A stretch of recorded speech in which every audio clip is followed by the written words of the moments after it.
Salut les apprentis eyeliners et bienvenue sur Philanthrope pour une nouvelle vidéo. Aujourd'hui on va donc voir comment remonter sur l'eyeline, parce que quand on commence, on tombe un bon paquet de fois et on crame énormément d'énergie à vouloir remonter sur la ligne. Donc si on veut en profiter un minimum de l'eyeline et ne pas passer notre temps à uniquement vouloir repasser au-dessus pour remettre un essai, du coup il faut apprendre comment remonter correctement sur la ligne.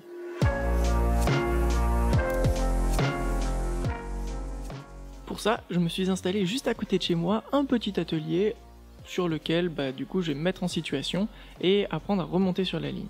La première étape et la plus importante, c'est donc d'installer son leash. On va donc tresser deux nœuds d'huile doublés, d'un côté au niveau de l'anneau et de l'autre côté au niveau de notre baudrier, comme en escalade. Si tu n'as jamais fait d'escalade ou que tu ne connais pas ce nœud, je t'invite à regarder des tutoriels sur l'internet, parce qu'il y en a déjà une bonne quantité déjà existants. Alors bien sûr, quand on installe son 8 du côté de l'anneau, on n'oublie pas de passer la corde à l'intérieur de l'anneau, lorsqu'on a des anneaux en acier comme les miens.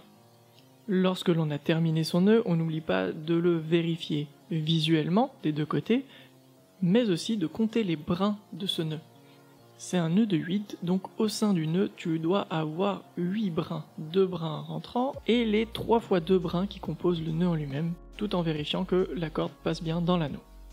Maintenant que notre leash est prêt, on va pouvoir finir notre installation. Pour ça, il faut d'abord passer la slackline à l'intérieur de l'anneau, sinon on risque d'être déçu une fois l'installation terminée.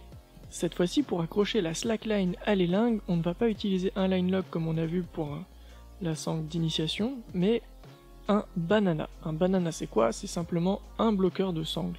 C'est exactement la même chose, sauf qu'une sangle dans un banana est beaucoup plus résistante qu'une sangle dans un line lock. Donc on passe la boucle à l'intérieur du banana, et on vient fermer le tout avec la goupille. Dans ta progression, tu seras amené à utiliser uniquement des bananas, car justement pour la long line et la high line, on va avoir des tensions un peu plus fortes, on va chercher les éléments qui offrent la meilleure résistance possible. Une fois la sangle dans le banana, on va l'installer sur les lingues avec le mousqueton, qu'on n'oublie surtout pas de visser. Et ensuite, on peut directement tendre la slackline dans le banana, chose qu'on ne peut absolument pas faire avec un line lock. Il suffit de tirer sur la slackline et sur le brin mort en même temps, et on peut déjà prétendre la ligne. Et voilà, notre atelier est enfin prêt. On peut donc enfiler le baudrier si tu ne l'as pas déjà fait, baudrier donc qui va nous servir de sécurité sur la highline. C'est sur ce baudrier qu'on va donc venir faire le nœud d'8 pour s'encorder comme en escalade. On va pas faire le nœud d'8 n'importe où sur la longe de sécurité, mais à un endroit où on ne peut pas attraper la ligne avec la main. Car quand on sera pendu sous la highline, en fait, il y a de grandes chances qu'une fois que le nœud est bien tendu, tu puisses pas attraper la slackline, et c'est là où c'est le plus difficile pour remonter sur la ligne. Donc tu vérifies bien que ton nœud 8 arrive tout juste au niveau du pontet, et à partir de là, tu viens tresser ton 8 doublé. Comme ça, tu auras pile poil la bonne longueur pour pouvoir t'asseoir dans le leash sans toucher les fesses par terre, et sans pouvoir attraper la slackline avec la main. Bien sûr, une fois que tu as fait ton 8, tu vérifies bien comme pour le 8 qui est au niveau de l'anneau, que ton nœud est bien bon. Une fois qu'on a fait tout ça, on est enfin prêt pour faire l'exercice de la remontée sur leash.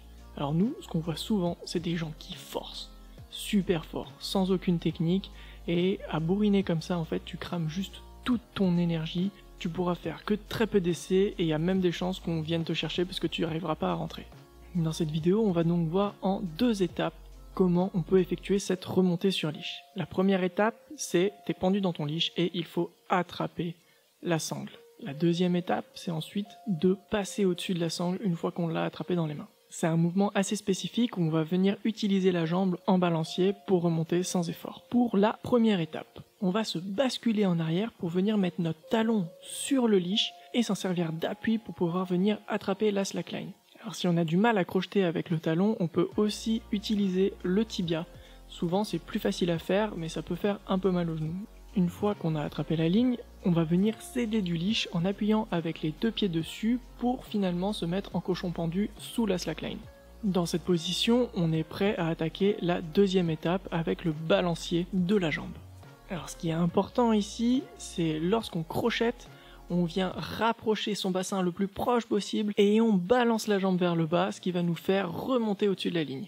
On le regarde encore une dernière fois, donc on monte le bassin le plus proche, on se colle à la ligne et on bascule le pied dessous, ce qui nous fait passer au-dessus de la ligne. Alors n'hésite pas à faire pause ou à repasser le mouvement plusieurs fois d'affilée pour bien comprendre la mécanique du mouvement. Et une fois que tu as bien compris comment ça fonctionne, et ben va installer, va pratiquer, et à partir de là, tu pourras progresser et tu seras beaucoup plus serein pour aller tester la highline. À la prochaine, bisous cœur!